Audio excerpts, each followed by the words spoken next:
예, 전주시 갑 김윤덕 의원입니다. 그 후보자님, 네네. 그 윤석열 대통령께서 우리 문체부를 이념부서라고 그 표현을 하셨어요. 그 후보자님 생각 어떠신가요? 글쎄요, 뭐 이념도 여러 가지 이념이 있을 텐데요. 저는 오히려 그 얘기를 듣고 문체부를 신념부처로 만들었으면 좋겠다 이런 생각을 했습니다.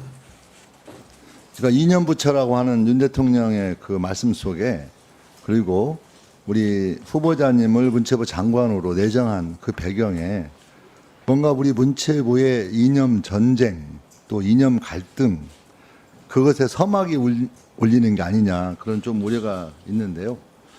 아까 우리 후보자님께서 그 이명박 정부 시절에 문화 권력 균형화 전략 보고서에 대해 전혀 몰랐다고 이렇게 말씀하셨잖아요. 근데 제가 이 과거에 어떤 있었던 그런 MB 정부의 문화 권력 균형화 전략을 문제 삼고 또 그걸 비판하는 게 목적이 있지 않고 문제는 그 당시에 있었던 문화 권력 균형화 전략이라는 데에서 볼 수 있었던 그런 많은 내용들이 현재 윤석열 정부 치하에서 뭔가 벌어지고 있고 진행되고 있고 뭔가 판박이처럼 진행되고 있다는 우려가 있기 때문에 그 문제에 대해서 우리 후보자님과 대화를 나누고 싶은 겁니다. 그 청와대 문화권력 당시에 균형화 전략의 핵심 내용은 뭐냐면 그 좌파라고 불리우는 좌파 산하기관 인적 청산, 두 번째로는 새로운 구심 세력을 형성시켜야 된다. 과거 정부에서 지원했던 사업을 정밀하게 재검토해야 된다. 그리고 투자 펀드를 조성해서 새로운 구심 세력에게 적극적으로 지원해야 된다. 이렇게 크게 네 가지로 구성이 돼 있어요. 근데 문제는 뭐냐면 당시 청와대 그 이 문화권력 그 균형화 전략 보고서가 나온 시점이 우리 후보자님께서 당시 장관을 지낼 때입니다.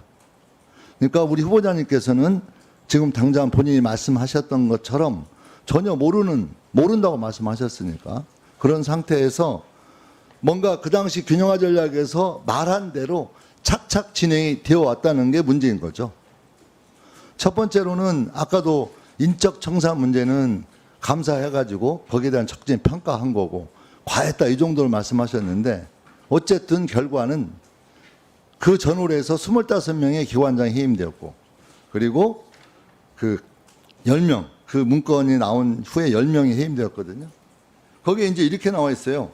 문화부의 지시마로는 한계가 있으므로 위원장을 교체한 이후 위원장이 인적 정산을 진두지휘하고 BH는 민정을 통해 위원장의 인적 청산 작업을 지속적으로 감시 독려해야 된다. 이렇게 돼 있거든요. 또 이제 넘어가면 새로운 구심 세력을 형성시켜야 된다. 당시 우리 장관 후보자께서는 난 당시 장관이었지만 몰랐다. 들은 바 없다. 이렇게 말씀하셨는데 그대로 진행이 돼요. 그래서 실행기관으로 한국문화산업연구소가 설립되고 그리고 또 문화 콘텐츠 포럼이 만들어집니다. 한국문화 콘텐츠 산업협회를 만들고 그 산하에 이런 기관들이 만들어지거든요. 그게 우리 장관 후보자님은 네네. 모르는 내용인 거죠. 네, 당시 산업연구소라는 건 지금 처음 듣는데요. 네, 그러니까 네. 장관님은 전혀 모르는 내용인 거죠. 청와대에서 인적 정산해라. 인적 정산은 소리 없이 진행을 해라. 위원장 교체한 다음에 위원장이 밑에 직원들 다 교체할 수 있도록 해라. 청와대에서 감시 감독 잘해라. 그리고 우파 새로운 구심력을 만들기 위해서는 새로운 실행기관을 만들어라. 그러니까 산업협회가 만들어지고 연구소가 만들어지고 포럼이 만들어지고 그렇죠. 그리고 또 과거 정부에서 진행했던 그걸 정확히 파악을 해서 예산 주지 마라 해가지고 8천만 원 이상 지원된 단체에 대해서 예산 삭감하고 감사 진행하고 펀드를 조성해라. 그래서 영진위에서 800억 펀드를 조성해서 지원하고 이게 언제 진행이 된 거냐면요. 우리 후보자께서 장관으로 재직하던 그 시절에 어쩜 그렇게 당시 MB 청와대 기획비서관실에서 만들었던 문화 권력 균형화 전략이라 하는 것에 담겨 있는 그대로 진행이 돼요. 우리 장관님은 모르셨고 후보자님은. 네. 그러면 장관 후보자님께서는 바보 아니면 알았으면 공범이고 몰랐으면 바보 아닙니까? 아니면 나 장관 시절에 그렇게 진행된 거 그렇게 하지 않았다. 그런 적 없다. 그걸 입증하려면 블랙리스트 조사위원회를 제가 생각할 때는 결백을 주장하기 위해서라도 고소고발을 하면 될 것 같아요. 그렇죠? 문화예술계 블랙리스트 진상조사위원회에서 지금 다 거기에서 제가 내용을 확보한 거거든요. 네, 네. 어떻게 아니, 생각하세요? 그 문제는 저도 이번에 백서를 처음 봤습니다. 사실은 제 일이 아니라고 생각해서 본 적이 없는데 아까도 의원님 말씀에 대답한 적이 있습니다만은 제 이름이 여러 번 나왔다고 하니까 그건 다시 한번 제가 잘 검토를 해서 명예훼손이나 문제가 있다고 생각하면 법적인 조치를 취하도록 하겠습니다. 근데 지금 말씀하시는 거 제가 기억하는 건 문화 콘텐츠 산업협회는 나중에 어디 출범식에 제가 갔던 기억은 있는데요. 그 외의 기관은 전혀 지금 잘 기억이 안 나는데요. 이건 제가 한번 다시 확인을 해보겠습니다. 문화 콘텐츠 산업협회 산하기관입니다. 아니요. 그 민간에서 그 협회를 문화산업 진흥하겠다고 만들어서 아마 그때 경제계 그 대표들이 많이 모여서 했기 때문에 제가 와서 축사해달라고 그래서 간 기억이 있고요. 그러니까 후보자님, 문제는 당시 청와대 문화권력 전략 보고서대로 일이 진행되고 있는데 당시의 장관은 우리 후보자님이었고 후보자님은 그 문건을 모르고 계셨고 그 문건 그대로 착착착 집행이 되었다는 거고 몰랐으면 바보고 알았으면 공범이다.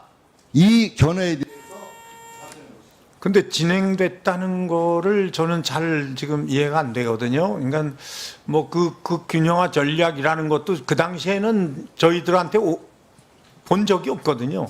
그러니까 무슨 어디 청와대에서 그런 문건을 내리면서 이렇게 해라라고 한 적도 없고, 그러니까 그것도 제가 알게 된 게 제가 물러나고 2년 뒤에 2012년도에 이런 문건이 있었다더라 이러면서 얘기한 거거든요. 그러니까 지금 말씀하시는 거하고는 조금 그 차이가 좀 있는 것 같아서 지금 그대로 진행됐다 제가 있을 때 그 부분이 어떤 부분이 진행됐는지 정말 다시 한번 확인을 해보겠습니다. 네. 예, 김윤덕 의원님. 식사하고 오후에 네네. 현재 그 문화전략 그 보고서 네. 진행하고 있는 4가지 좌파를 인적 청산하라. 그리고 새로운 부신생을 형성시켜라. 시크탱크를 만들고 우파 시행기관으로 조직을 만들어라. 전 정부에서 진행한 모든 사업에 대해서 정밀한 재검토를 통해서 거기에 따른 예산 삭감이라든가 불이익을 줘라. 4번째, 펀드를 조성해서 적극적으로 우파 시행기관을 지원할 수 있도록 진행을 해라. 이 4가지 범죄에 들어있는 내용이 장관 재직 시에 진행된 사업 내용과 맞추어서 질문을 드린 거니까요. 네네. 구체적으로 거기에 대한 답변을 펀드 조성은 제가 있을 때 분명히 문화산업 키우자고 펀드 조성한 건 제가 압니다. 질문과 네, 그중에, 답변이 좀 서로 차이가 있었어요. 나중에 또 오후에 질의해서 계속하도록 하겠습니다.